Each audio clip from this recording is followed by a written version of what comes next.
Revue de presse du mardi 16 avril 2024. Madame, Messieurs, bonsoir. Vous êtes sur Éléphant Télévision.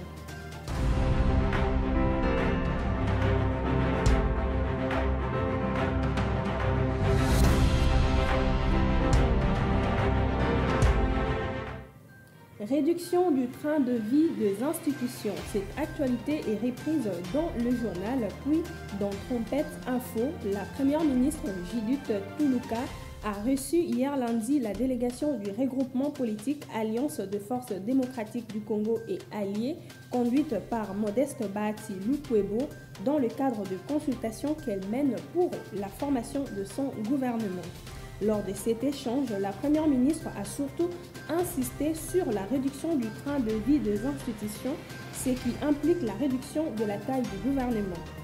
La première ministre a également reçu plusieurs cadres de l'Union sacrée, notamment de l'INC de Vital Kamerhe et MLC de Jean-Pierre Bemba, à qui elle a indiqué collaborer uniquement avec deux individus qui démontrent à la fois probité et compétence.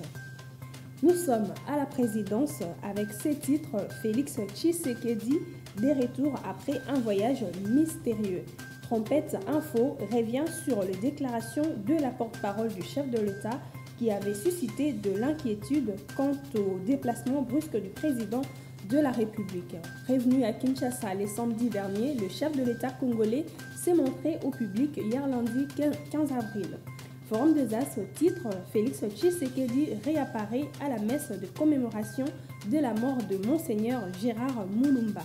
C'était le 4e anniversaire de la mort de Monseigneur Gérard Moulumba, le tout premier chef de la maison civile de Félix Tshisekedi, décédé le 15 avril 2020.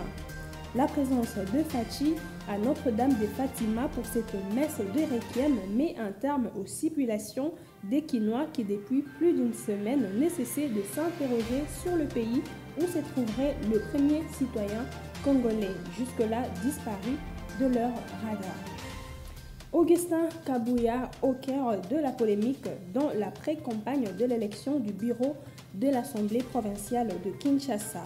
Africa News élabore une série de titres qualificatifs au secrétaire général de l'UDPS. La rencontre du vendredi 12 avril entre le secrétaire général de l'UDPS Augustin Kabouya et 33 députés provinciaux s'est soldée par des injonctions, menaces, intimidations et corruption. Augustin Kabouya, les corrupteurs qui crient à la corruption. Le tout-puissant secrétaire général de l'UDPS, Augustin Kabouya, a menacé de faire invalider les députés provinciaux de son parti qui ne voteront pas pour le ticket UDPS à l'élection du gouverneur de Kinshasa. Les députés provinciaux de l'UDPS sermonnés et menacés d'invalidation si les tickets UDPS échouent.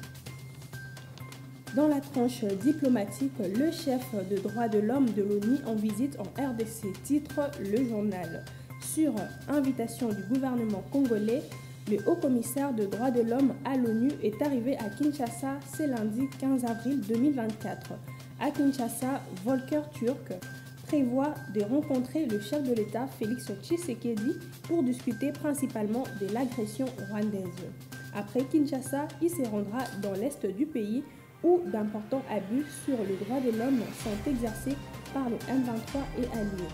C'était tout pour aujourd'hui et un plaisir pour nous de vous avoir branché sur vos écrans.